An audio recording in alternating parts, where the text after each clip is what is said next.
Hey guys, Sean here, and welcome to the F1 Word.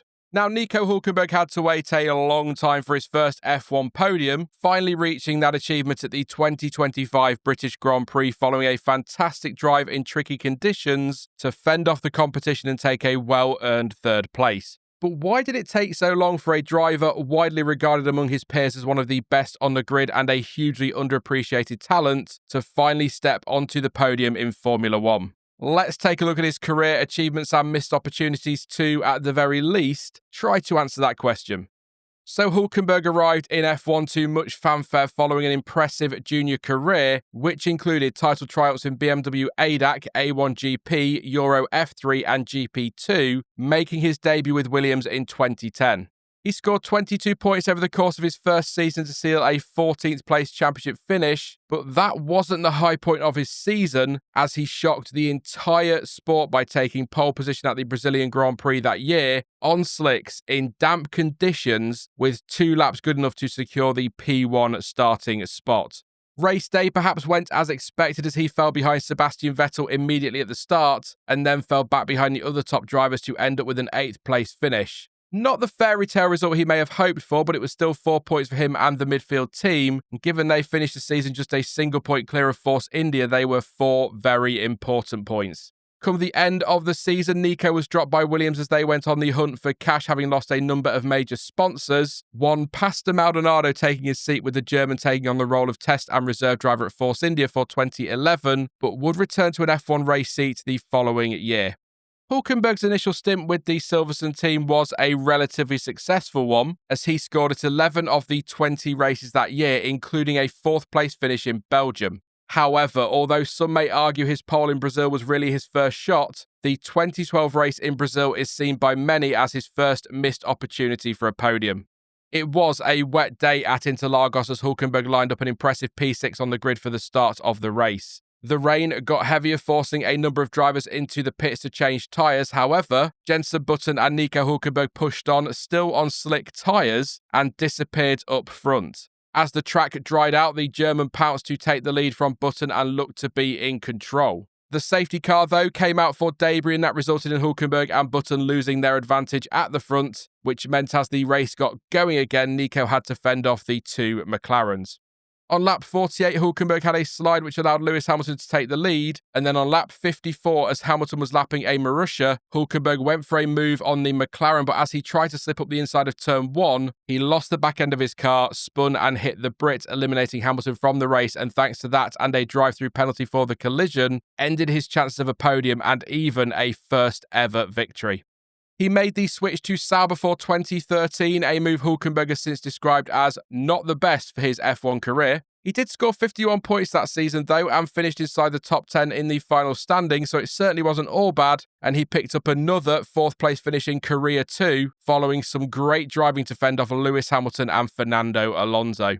Nevertheless, he jumped ship and returned to Force India for 2014 and immediately hit the ground running as he started the season with 10 consecutive points finishes, and that included 4 top 5 results. He did stay with the team for the following 2 years and continued scoring well, and it could be argued his second stint at Force India could be seen as another missed opportunity to grab a podium. Although he didn't have the best car on the grid, his teammate Sergio Perez grabbed 4 podiums over the years when they were partnered together, although at the 2016 race in Monaco, Checo's P3 finish could have just as easily been Nico's, had a badly timed safety car, from the Germans' perspective at least, and a mistake on strategy not messed up his afternoon. All of that perhaps not as clear-cut a missed opportunity as, say, Brazil 2012, but the car was still on its day and, if things broke its way, capable of making the top 3. The German left Force India at the end of that season and made the move to Renault, where he would race in 2017, 18 and 19. He performed well in his first season with the team and finished in the top 10 of the final standings come the end of the year, but 2017 also featured another opportunity for a podium that was thrown away. At the chaotic race in Baku, Hulkenberg was at one stage sitting in 5th place, and at that point Hamilton was leading, Vettel was 2nd, Ricciardo was 3rd and Stroll 4th, with Bottas down in 14th. Now, given the race finish Ricciardo, Bottas, Stroll, it's not unreasonable to suggest that Nico could have had a top 3 finish or at the very least left himself in with a shot at one. On lap 25, though, the German made a sloppy mistake as he tagged the wall on the inside of turn 7, broke his right front and pulled over to retire. He improved his overall championship finish in 2018 with P7 thanks to yet more consistent point scoring, and although he went backwards in 2019, that year's race at Hockenheim saw him miss out on a top 3 finish again. It was another wet race. There's a theme developing here, with cars sliding off left, right and centre. Curiously, there was a drag strip on the exit of turn 15 at the Hockenheim ring, and as the rain fell, that became a bit of an ice rink. Any driver who ventured wide would end up in a mess, as Carlos Sainz, Charles Leclerc and Lewis Hamilton all found out, as they got it wrong at that very corner. On lap 34, Hulkenberg was running in second place for a while, but on lap 41, he understeered wide at that dreaded turn 15, ended up on the drag strip and skated straight into the wall and out of the race. Whilst it was absolutely a mistake anyone could have made, and many did, it was still a costly error and another chance at a top 3 finish gone. It was starting to feel at that point like Nico was destined to never stand on the podium in his F1 career. As touched on, it wasn't a great season for the German, full stop, and come the end of it, he was dropped for Esteban Ocon. Unfortunately, no other team wanted to pick him up, and so Nico had to spend some time on the sidelines as a reserve driver for Racing Point in 2020 and remained in that role for 2021 and 22, albeit with the team using the Aston Martin name by that point. He did get the chance to race though, filling in for Sergio Perez at the 2020 British and 70th anniversary Grand Prix at Silverstone after Checo had tested positive for COVID, although he didn't actually get the chance to start the British Grand Prix following what Otmar Safnauer described as a, quote, drivetrain seizure. He also took Lance Stroll's seat later that season at the Nürburgring, where he finished P8 to add to his 7th place finish at the second race at Silverstone, and even got the chance to race in place of Sebastian Vettel at the opening 2 rounds of 2022. His Super Sub appearances, as well as his speed and talent, netted him a full-time race seat with Haas for 2023, the German spending 2 seasons with the team. Podiums were never a realistic possibility, and he never looked on for one with the team even in the most chaotic of races. In fact, his first season was his worst in F1, as he only managed 1 top 10 Grand Prix finish and ended the season with just 9 points, a tally helped by P6 in the Austria Sprint, and finished 16th in the overall standings.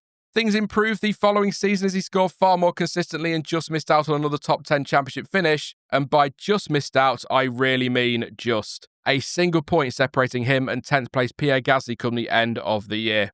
For 2025, though, Hulkenberg chose to move back to Sauber, a team that had been cut well adrift the previous season, but with Audi taking over and transforming it into a full manufacturer outfit for the incoming new regulations, it was a move well worth making for a number of reasons, but mainly because of the fact Nico was into the twilight years of his career at the ripe old age of 37, that's 2 years younger than me, and so this was likely his last chance to be part of a major manufacturer team.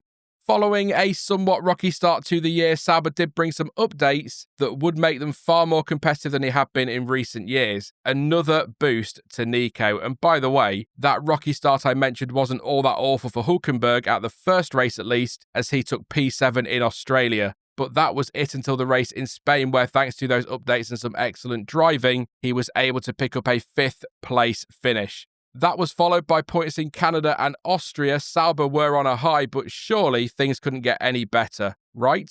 Enter Silverstone. There was nothing to suggest the team would threaten for major points at the British Grand Prix. Hulkenberg and teammate Gabriel Bortoleto didn't show much in practice, and come qualifying, there was even more disappointment. Bortoleto was the best placed of the two in 16th on the grid, but Nico was P19, and with Franco Colapinto starting from the pit lane, he lined up plumb last on the grid. The one hope he could perhaps cling on to was that it was a damp start and more rain was expected a few laps into the race, so some chaos might just open the door to some more points. And chaos is pretty much what we got, with a number of cars pitting on the formation lap for dry tyres, several cars retiring, and a big downpouring of rain. Through it all, Hulkenberg drove absolutely superbly well in very difficult conditions, and Sauber made all the right calls at the right time to help Nico into the top 5. Things were getting better and better for him. Lance Stroll was ahead, and so he set about chasing down the Aston Martin. A safety car came out for Isack Hadjar's crash, and at the restart, Max Verstappen had a half spin, allowing Nico up into P4. Suddenly, he was hunting Stroll for an unlikely podium. On lap 35, he overtook the Canadian to take P3, but with Lewis Hamilton dispatching him soon after, it looked too good to be true that we might finally see the Hulk on that podium. Late pit stops were a hurdle he needed to overcome, but despite a charge from the Ferrari, Hulkenberg was able to find the speed he needed to when he needed it, and he managed the gap beautifully. That elusive top 3 finish was on, and what followed was a tense final few laps of the race for almost all F1 fans. As he crossed the line to the roars of the crowd, the pit lane, and probably anyone watching at home, he'd finally done it. After 239 race starts, Nico Hulkenberg had his podium finish, a wonderful moment and a reminder that these fairy tale stories do still come true in Formula One. So those missed opportunities mentioned were arguably his pole in Brazil back in 2010, although given his rookie status, the car and the conditions, that might be harsh. His loss of control and crash into Lewis Hamilton at the same track 2 years later, though, was definitely a real chance thrown away at not only a podium, but potentially a race win. After all, on that day, the Force India had genuine pace and it wasn't all down to luck. Monaco 2016 could make the list, and Baku in 2017 was also another great chance for a top 3 finish given how chaotic that race was and the eventual result, and the mistake he made was easily avoidable on a dry track. He will have been kicking himself after that. And Germany 2019 was yet another opportunity, but as touched on earlier, we saw a lot of drivers quite literally slip up at that same corner, so it was far from a rare error and one that was far less avoidable than his Baku mistake. There may well be more, but when it comes to Hulkenberg's podiumless run in Formula One, those are the handful that immediately spring to mind, for me at least. If you have any more suggestions for races he threw away a podium chance at, let me know down in the comments. This has felt like a long video to this point. Let's see how the edit shakes out, but given Nico's long wait for a podium, it almost feels quite fitting, so let's wrap this up. If you'd have told me back in 2010 that it would take him so long to snatch his first podium, I would never have believed you. He was seen by many as a young driver with the potential, keyword, to be a world champion one day, so wins and podiums were largely seen as in his future. However, he never really got his break with a big team and so spent much of his time in the midfield in cars that weren't capable of consistently challenging the big teams for the big prizes. Ferrari was often seen as the team most likely to sign him up and conversations were held, but the Scuderia ultimately opted against signing the German. The mistakes he was prone to making, perhaps putting the team off, but to this day, nobody outside of the Scuderia and then team boss Stefano Domenicali knows why, something Nico has recently talked about, saying that when he asks Domenicali why he didn't sign him, he, quote, keeps saying the same thing, not now, come back later. So whilst it is fantastic to see him up on that podium with his Lego trophy in hand, it is also worth remembering that whilst it has taken far longer than many expected, given the lack of top opportunities he was given, 608 points across 239 starts in midfield teams is not a bad career by any stretch of the imagination, but the pole position he achieved in his debut season and now that podium he picked up in 2025 were definitely the real icing on the cake for him. That is it for this one then, but let me know down in the comments what your reaction was to Hulkenberg's surprise Silverstone podium, and once again, can you think of any other examples of races where you felt the German missed out on a top 3 finish? And whilst you're on your way down to the comments, please do consider leaving a like on the video and subscribing so you don't miss any future videos or streams. But as ever, thank you for watching. I've been Sean, this has been the F1 Word, and until next time, goodbye.